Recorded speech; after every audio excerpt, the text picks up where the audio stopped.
Hello, music lovers. Welcome to episode 87 of What Makes This Song Special.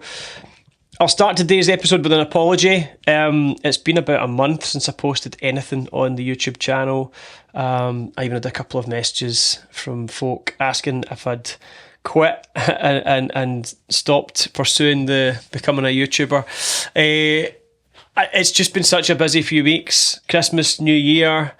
Of course, Happy New Year to everybody on the channel. Should have started with that. Happy New Year to you all. Hope it's a wonderful 2025. I can't believe it's 2025. Scary how fast time's flying by. I hope everybody had a nice Christmas, if you celebrate Christmas. I've just been eating too much, drinking too much. And before that, I was working too much, and it's just been really hard to find time to write the episodes, record the songs. I had a lot of gigs. I didn't want to keep singing too much on my sort of days of rest vocally, because I'm, gigging a lot, and then the thought of jumping onto the microphone here to talk and then sing some more on days where I just wanted my voice to rest. So hope you'll understand. Thank you, as always, for all the continued support and comments and everything. It's wonderful. I had hoped to have thousands and thousands and thousands of followers by now, but those of you who do follow and comment regularly are even more special, because there are fewer of you than I was hoping for at this point, but that makes you guys even more special, so thank you very much. As always, we're going to go back to a little story. I'm going to finish this series off next few months. I'm going to get to 100. I feel like I want to do 100 stories. Whether or not people want to hear 100 stories about my life, it's not really about that. It's about, I don't know, it's a cathartic thing for me. So I like to tell the wee story about why the song means something to me. We've talked about that on pretty much every episode so far, all the way up to 87. So I'll do another few. We'll get to 100. That won't be the end of What Makes This Song Special forever. It'll just be maybe that I've got another idea for a show that I'm going to start after that, and then we'll maybe do the odd What Makes This Song Special episode afterwards. But yes, let's talk about what makes today's song special. So, 1997, I think, roughly. I was in fourth year at high school, and I'd been singing in front of people for maybe a few months by this point. I think way back in my very first episode, the Too Much Love Will Kill You episode 1, I told a wee story about how I started singing in school, and all the fear that was attached to that, and I went into a bit of detail on that, so I won't go back into that just now, but this wouldn't have been long after that, and as much as a few friends and a couple of classmates, especially sort of music classmates, music teachers, had heard me, most of the rest of the school hadn't heard me, and I'd sung a few times, as I say, in music class, but I was still nowhere near ready to sort of stand on a stage and perform to people. And then a few things happened that sort of pushed me to that very first performance. Pre The Voice, X Factor, Britain's Got Talent, or America's Got Talent, all those types of TV shows that have become a real big part of the last 20 years, I suppose. Singing in front of pals at school wasn't that common. I feel like those, even though I don't really like those programmes, I think they've maybe paved the way for a lot of people to sing that maybe wouldn't have come out and sung before, which is great. I suppose that's the positive from them. As much as all my heroes were singers, or most of my heroes were singers or footballers, it wasn't really something that I'd imagined would be thought of as cool, until it did bring about a bit of a popularity in school that I hadn't anticipated, which was awesome. But it turned out that the word had spread from people in my music class, and that everybody was curious to hear me, because they'd heard that there was this wee guy in fourth year at the school. It was a big school. It must have been, I don't know how many people were in our school, but maybe close to a couple of thousand pupils. And of course, everybody wanted to hear this wee guy that could sing in fourth year. And so everybody was talking about this upcoming school talent contest. It was going to run every lunchtime for a week, and then the final would be on the Friday. And I even remember like walking down the PE corridor one afternoon, and there was a couple of older boys in sixth year or something, and I remember one of them pointed and went, "That's that wee Italian guy that's going to sing at the talent contest." And the funny thing was that I hadn't actually applied to sing in the talent contest, so everybody was talking about how I was going to sing in the talent contest, and I hadn't applied. I didn't want to do it at all. I couldn't think of anything worse. So in the run up, everybody was, saying, "Oh, Rico's going to sing," and they're all asking me what I'm going to sing. What song are you going to sing? And I had to say to them, "Look, I haven't applied. The application window's closed. I don't want to do it." Anyway, then last minute, at the start of the week, maybe on the Monday or the Tuesday, my old mate, Anthony Dempsey, who I've mentioned in a couple of stories on here because we had some funny stories that led to songs and things like that back in the day. So there's definitely a couple of episodes where I've mentioned Tony. He asked me to help him out. Honestly, in some way, I think he sort of planned it this way. But he'd applied to play and sing. And then he said he had a sore throat on the morning and couldn't sing, and he begged me to go up with him and sing a song. The conflict for me was huge, this inner conflict. Part of me wanted the reaction that I'd seen from a few people when I sang. As I say, it was only a few people that I'd sung for at this point, but I loved the reaction of people kind of being shocked that, somebody could sing. I suppose it wasn't, as I say, it was pre-X Factor and all that. It was quite rare to see young people singing at school and stuff like that. And I wanted that reaction again, but then, it was a cool feeling. But the flip side was the anxiety, the nausea, the uncontrollable shaking, the feeling that I wanted to be sick.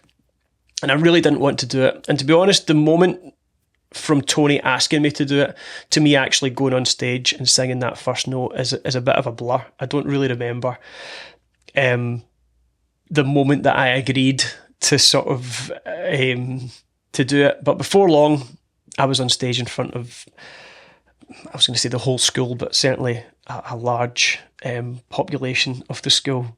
And the lights in the audience were off and the big hot stage lights were shining right on me. And we had this MIDI backing track that I don't know, Tony must have made it up or downloaded it from somewhere. Or I'm saying downloaded, it was pre-internet download, so I don't know what. But we had this like MIDI backing track playing on a DAT tape or something. And that had been given to the sound guy behind the stage, and Tony standing at the keyboard miming like something out of the Pet Shop Boys or Erasure. And the moment my nervous, shaky voice entered the microphone, and then 3 or 4 minutes of a complete blur that I can't really remember, other than little bits of knowing that it was sounding okay, it was sounding good, and then this huge applause. And that applause, of course, brought this amazing feeling. That's just amazing feeling it's hard to explain that feeling to people who haven't performed before, maybe danced in public or sung in public, or it's just this amazing feeling and it's quite shallow, of course, it's just ego, but it feels amazing to watch a crowd full of people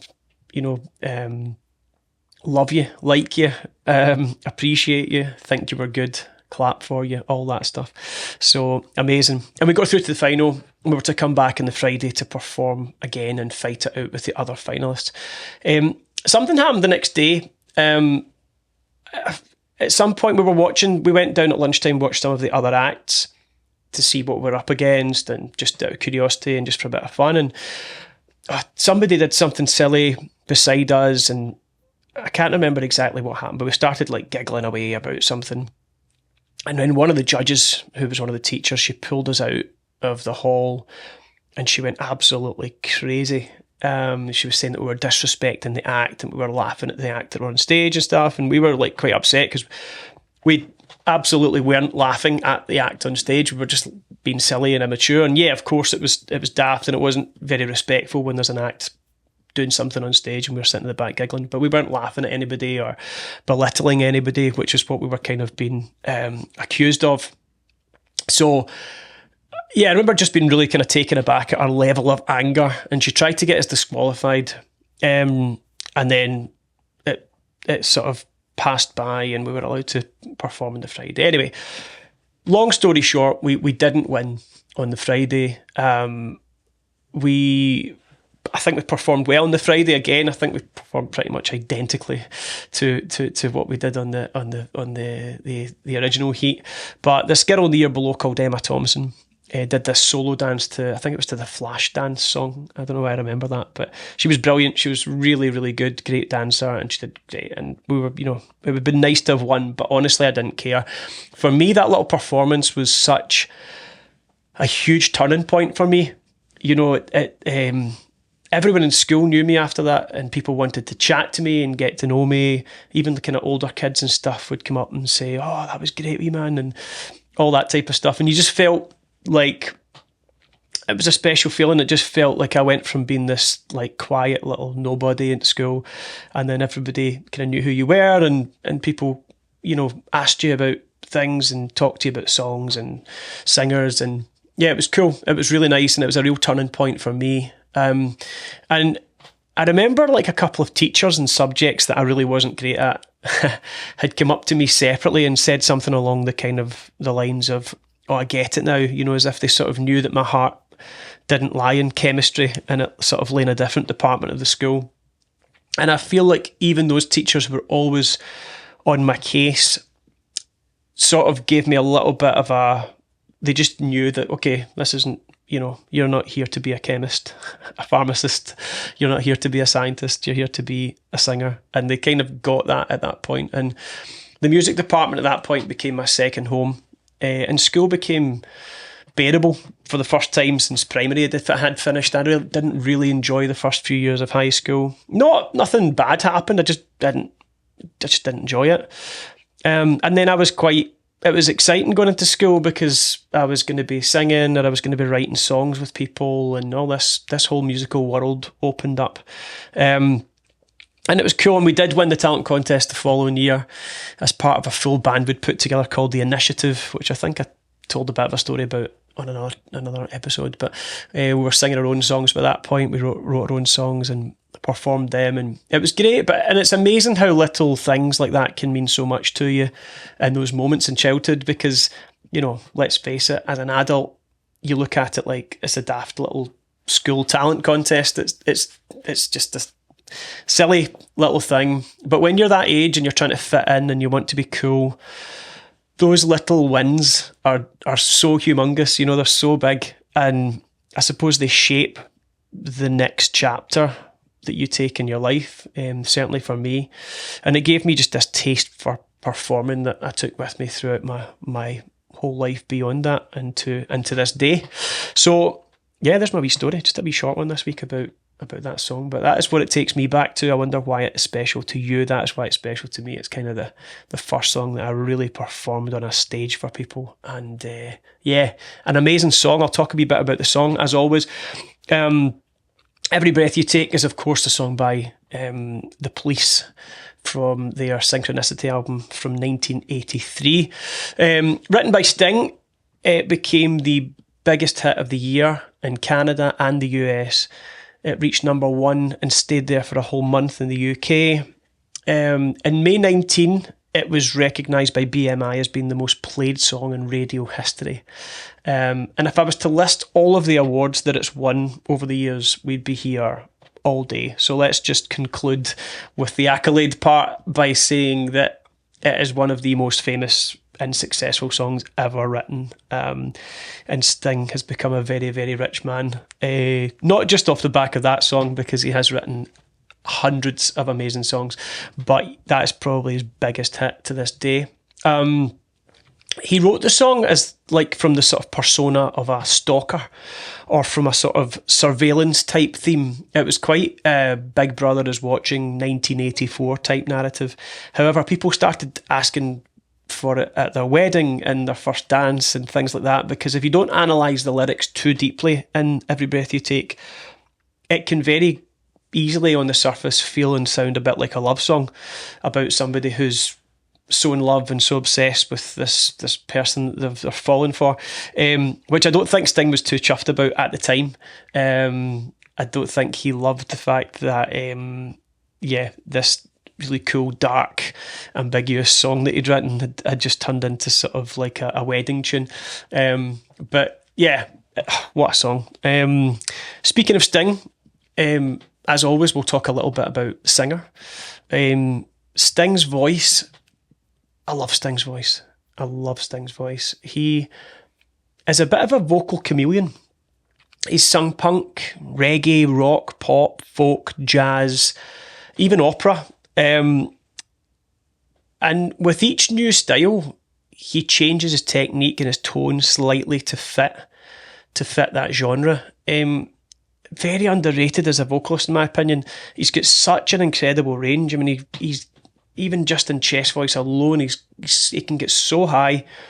Great mixed voice as well. An amazing ability to connect to the story of the song that he's singing, which is also, handy because he's one of the best pop lyricists probably of all time as well. So great that he's able to connect emotionally to those amazing lyrics that he's written. And yeah, it's interestingly a singer that you rarely hear any vibrato from. You never really hear any vibrato in his vocal, and it's quite, because of that, quite sort of laser beam-esque, in its delivery.